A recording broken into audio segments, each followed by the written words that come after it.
देश इस वक्त लॉकडाउन के दौर से गुजर रहा है और इस बात पर अनिश्चितता बरकरार है कि कोरोना की महामारी का संकट पूरी दुनिया में और कितने दिन चलेगा।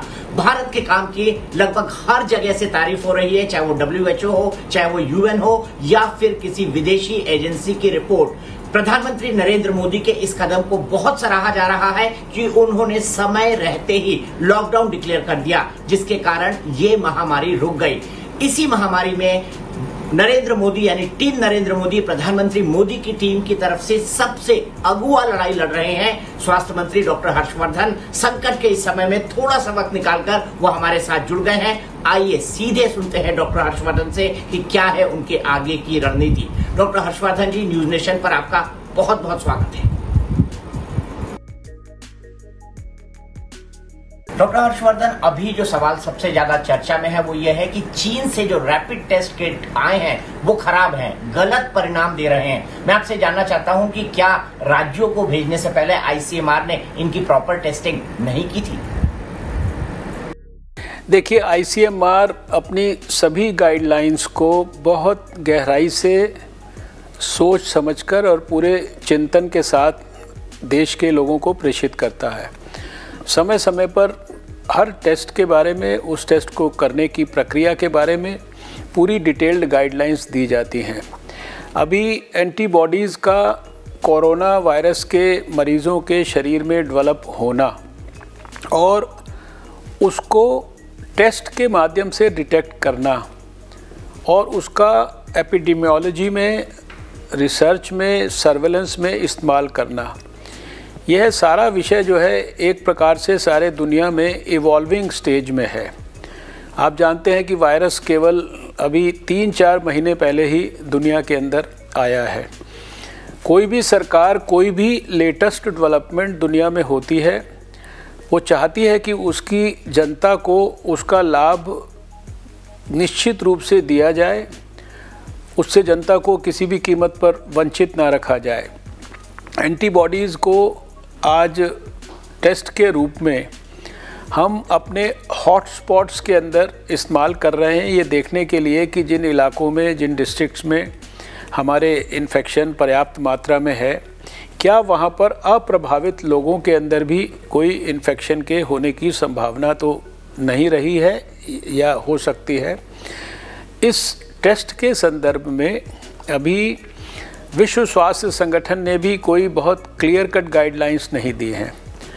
हमने लेकिन अपने देश में इस टेस्ट के माध्यम से भी हम बीमारी के फैलाव की जांच ठीक प्रकार से करें, इसका इस्तेमाल शुरू किया। इसके लिए सारे देश के लिए जो किट्स हैं उनको प्रोक्योर करके सभी स्टेट्स को दिया।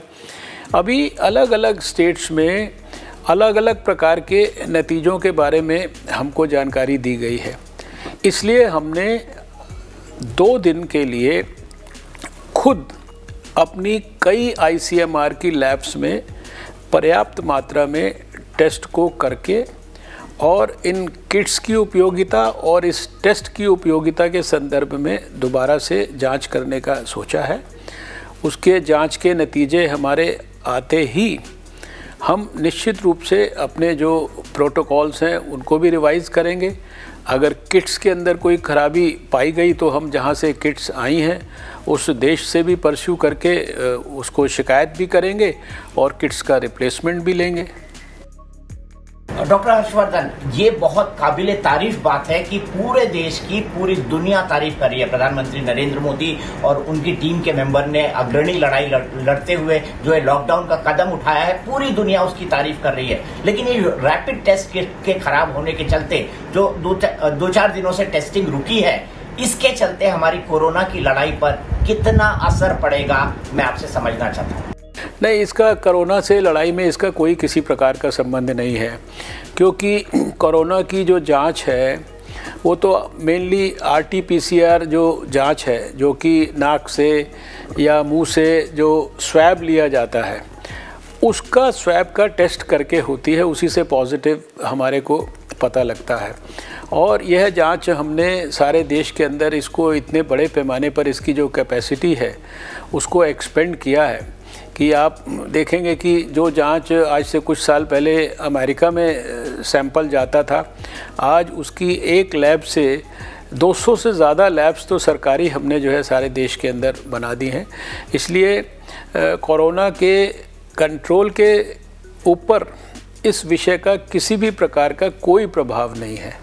डॉक्टर हर्षवर्धन, लॉकडाउन का टाइम लगभग 70% से ज्यादा बीत चुका है। मैं आपसे ये समझना चाहता हूँ कितना हम कोरोना को कंटेन कर पाए हैं, और क्या आपको लगता है कि 3 मई तक लॉकडाउन खुल जाने की किसी तरह की कोई संभावना है? क्योंकि लोग समझना चाहते हैं, और खास तौर पर जिस तरीके से हॉटस्पॉट मुंबई में बन रहे हैं, दिल्ली में बन रहे हैं, लोगों का कंसर्न है। तो मैं जानना चाहता हूं कि क्या लॉकडाउन 3 तारीख को खुलने की कोई संभावना है? देखिए, 3 मई तक जहां तक लॉकडाउन ख़त्म करने का प्रश्न है, इसका प्रश्न का उत्तर तो आज देना बहुत मुश्किल है। अगले कुछ दिनों में देश किस दिशा में और कितनी तेज़ी से आगे बढ़ेगा, या हमारी जो कोरोना के प्रभाव की गति धीमी होगी, ये सारे बहुत सारे प्रश्न हैं जिनका संज्ञान लेना होगा। प्रधानमंत्री जी लगातार देश के मुख्यमंत्रियों से चर्चा कर रहे हैं। अभी चौथी बार वो उनके साथ वीडियो कॉन्फ्रेंसिंग 27 तारीख को करने वाले हैं। वहाँ पर भी वो निश्चित रूप से सबका देश भर का फीडबैक लेंगे, और फिर जो सारे एक्सपर्ट्स के साथ लगातार चर्चा करने के बाद जो भी नतीजा निकलेगा, उसी के अनुरूप जो जनता के और देश के समाज के लार्जर इंटरेस्ट में होगा, जो लोगों के व्यापक हित में होगा, वही फैसला किया जाएगा। उसके बारे में आज कुछ भी बता पाना संभव नहीं। डॉक्टर साहब, जैसे जैसे टेस्ट बढ़ रहे हैं वैसे वैसे मरीजों की संख्या भी बढ़ती जा रही है। क्या टेस्ट करने में हमने किसी तरह की कोई देरी की, या हमारे पास सीमित संसाधन थे? देखिए, टेस्ट करने के बारे में हमारी जो स्ट्रैटेजी है और किसका टेस्ट होना चाहिए, ये बहुत विस्तृत है। आज मैंने जैसा अभी आपको पहले भी कहा कि एक लेबॉर्ट्री जनवरी के पहले महीने में हमारे पास थी, और उस एक लैब से आज सरकारी लैब ही हमारी 230 हो गई हैं। 80 से ज़्यादा हमारी प्राइवेट लैब्स हो गई हैं। 16,000 से ज़्यादा हमारे कलेक्शन सेंटर्स हो गए हैं। 55,000 टेस्ट करने की रोज़ की हमारी कैपेसिटी हो गई है। 31 मई तक 1 लाख टेस्ट रोज़ करने की हम कैपेसिटी विकसित कर रहे हैं। 30 अप्रैल तक हम 300 लैब्स सरकारी जो है बनाने के दिशा में काम कर रहे हैं, और इसके अलावा हर रोज़ आज की तारीख में हम 30-35 हज़ार तक टेस्ट कर रहे हैं।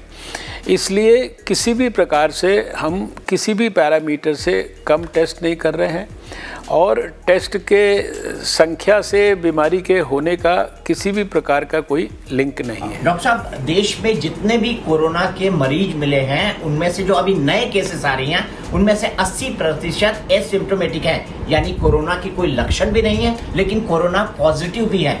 ये किस ट्रेंड को दर्शाता है? क्या ये एक चिंता की बात है? देखिए, ये केवल आपको समझना होगा कि कोरोना वायरस से प्रभावित 80% जो लोग होते हैं, ये सारे दुनिया के लिए है, ये खाली भारत के लिए कोई अलग परिस्थिति नहीं है। 80% मरीज़ों को मामूली सिम्टम होता है या ना के बराबर सिम्टम होता है। लेकिन आज अगर मान लीजिए मुझे किसी ने कोई बीमारी का जो इन्फेक्शन दिया, तो ज़रूरी नहीं कि मुझे आज तुरंत ही सिम्टम होगा। सिम्टम 1 दिन बाद, 2 दिन बाद, 3 दिन बाद डेवलप हो सकता है, और 7 दिन के अंदर लगभग मेरे शरीर में इतना वायरल लोड विकसित होगा कि मैं शायद दूसरे को जो है बीमारी दे सकूं। इसलिए ना तो ये कोई ख़तरनाक स्थिति है, ना ही इसके बारे में कोई एक तरह से गलत फहमी होनी चाहिए, ना इसको गलत तरीके से समझना चाहिए। ये 80% लोग जो हैं जिनको मामूली सिम्टम्स होते हैं, ये तो साधारण इलाज से, रेस्ट करने से, थोड़े फ्लूइड्स की मदद से, और सिम्टोमेटिक ट्रीटमेंट, अगर थोड़ा बुखार है तो उसके लिए बुखार की दवा लेने से, या जो भी सिम्टम उनको है उसके आधार पर ये पूरी तरह से ठीक हो जाते हैं। भगवान ना करे बीमारी बड़े पैमाने पर विकसित हो, तो ये 80% लोगों को तो प्रॉपर अस्पताल में भी ले जाकर भर्ती करने की हमारी योजना नहीं है, क्योंकि उसकी उनको शायद ज़रूरत भी नहीं होगी।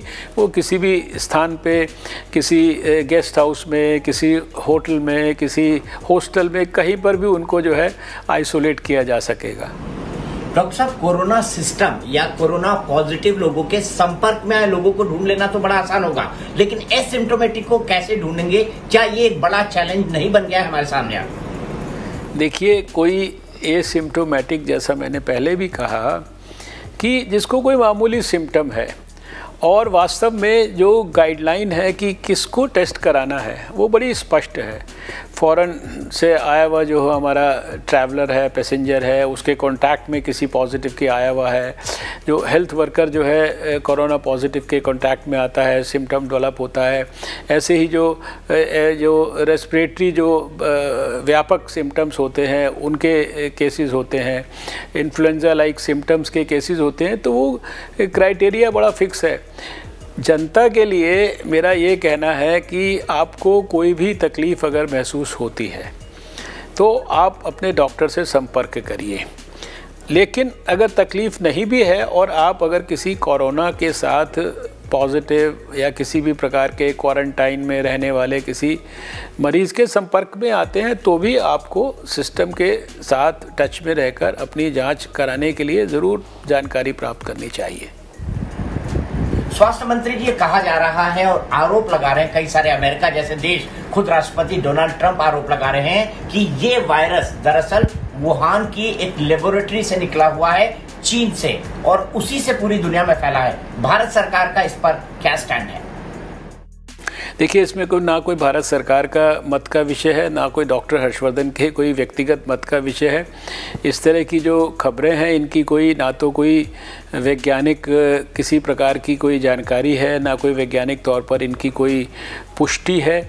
इसलिए इस प्रकार की खबरों के बारे में अपना दिमाग भी लगाना या इसके बारे में कोई कमेंट भी करना, इसको मैं नहीं समझता कि उचित है। मेरा तो पूरा ध्यान इस समय अपने देश के जो कोरोना पीड़ित लोग हैं या जिनको कोरोना हो सकता है उनके प्राणों की रक्षा करना है, उनके लिए सब प्रकार की व्यवस्थाओं को सुदृढ़ करना, सुनिश्चित करना है। डॉक्टर साहब, जो अमेरिका है, डोनाल्ड ट्रंप ने ये कहा है कि हम WHO का फंड रोक देंगे। क्या इससे कोरोना के खिलाफ वर्ल्ड जो लड़ाई लड़ रहा है उस पर कोई असर पड़ेगा? खास तौर पर भारत पर इसका क्या असर पड़ेगा? देखिए, जो विश्व स्वास्थ्य संगठन है वो एक टेक्निकल ऑर्गेनाइजेशन है, हेल्थ के फील्ड की सबसे बड़ी ऑर्गेनाइजेशन है। दुनिया के सभी देश उसको फंडिंग करते हैं, समर्थन करते हैं, और वो दुनिया के सभी देशों के लिए स्वास्थ्य से संबंधित चिंतन करती है, पॉलिसीज़ बनाती है, गाइडलाइंस बनाती है, वो सारी दुनिया को उनको देती है। और उस नाते मैं समझता हूँ कि सभी लोगों को विश्व स्वास्थ्य संगठन का समर्थन करना चाहिए। अमेरिका का जहाँ तक प्रश्न है, उनकी क्या नीति है, वो क्या करना चाहते हैं, इसके बारे में डॉक्टर हर्षवर्धन को कमेंट करने की ज़रूरत नहीं है, वो उनका अपना आउटलुक हो सकता है। लेकिन जहाँ तक भारत का प्रश्न है, भारत के पास अपनी जो एक इंटरनल स्वास्थ्य की दृष्टि से, स्वास्थ्य से जुड़े हुए जो कोई भी बड़ी बीमारियों के आउटब्रेक्स को हैंडल करने के लिए जो अपनी इंटरनल जो हमारी काबिलियत है, जो हमारी योग्यता और पोटेंशियल है, वो बहुत बड़ा है। हमारा आज देश में जो इंटीग्रेटेड डिजीज़ सर्वेलेंस प्रोग्राम है वो दुनिया का शायद सबसे रॉबस्ट प्रोग्राम है। आज भी इस कोविड-19 में भी जिस प्रकार से हम लोगों ने कॉन्टैक्ट ट्रेसिंग की है, एक एक समय में कई लाख लोगों को हमने पैनी निगाह से सर्वेलेंस में रखा है, जिस प्रकार से भारत ने जो है समय समय पर जो है, अब भारत ने चेचक के खिलाफ जंग को जीता, पोलियो के खिलाफ जंग को जीता, हमने नीपा वायरस के खिलाफ, सार्स के खिलाफ, हमने और भी दूसरे बीच में 2014 में मैंने स्वयं इस मंत्रालय में रहते हुए इबोला के खिलाफ जो है, इबोला को भारत में आने नहीं दिया। पिछले साल नीपा आया, नीपा को हम लोगों ने केरल से बाहर नहीं निकलने दिया। 1994 में हमने स्वयं प्लेग को हैंडल किया था दिल्ली के अंदर, जब दिल्ली और सूरत में वो आया। तो भारत के पास अपनी पर्याप्त ताकत है, अपना उसका स्वास्थ्य सिस्टम बहुत विकसित है। लेकिन निश्चित रूप से समय समय पर जो विश्व स्वास्थ्य संगठन जैसे महान संगठनों से जो सहयोग मिलता है या जो वहाँ से जो पॉलिसी के बारे में गाइडेंस मिलती है, वो सभी देशों के लिए महत्वपूर्ण होती है और उससे निश्चित रूप से देशों का लाभ होता है। डॉक्टर साहब, ये भी खबर आ रही है कि बहुत सारे डॉक्टर और नर्सिंग स्टाफ कोरोना पॉजिटिव हो रहे हैं। क्या कोरोना के खिलाफ लड़ाई में हम जो लड़ रहे हैं उसमें पीपीई किट का कम होना या हमारे यहाँ बनना, मतलब ये तो दुनिया ने सीखा है पीपीई किट बनाना, बाकी चीजें बनाना, क्योंकि इस तरह की महामारी का संकट कभी आ जाएगा किसी ने सोचा भी नहीं था। तो क्या पीपीई किट की खराब क्वालिटी डॉक्टरों और नर्सिंग स्टाफ के संक्रमण के लिए जिम्मेदार है? आपका क्या मानना है और क्या असेसमेंट है? देश में पीपीई किट्स की किसी भी प्रकार की कोई कमी नहीं है। मैं ये बात कई बार टेलीविज़न चैनल पर भी कहा है कि लगातार मैं देश के स्वास्थ्य मंत्रियों से भी संपर्क में रहता हूँ और मेरे पास हर स्टेट में कितने पीपीई किट्स हैं इसकी पर्याप्त जानकारी है। शुरुआती दौर के अंदर जब ये तकलीफ़ शुरू हुई थी तब ज़रूर थोड़ा सा तकलीफ़ इस कारण से थी क्योंकि इसका जो फैब्रिक है बनाने का, ये हमारे यहाँ नहीं बनता था, चाइना से वो इंपोर्ट इत्यादि होता था।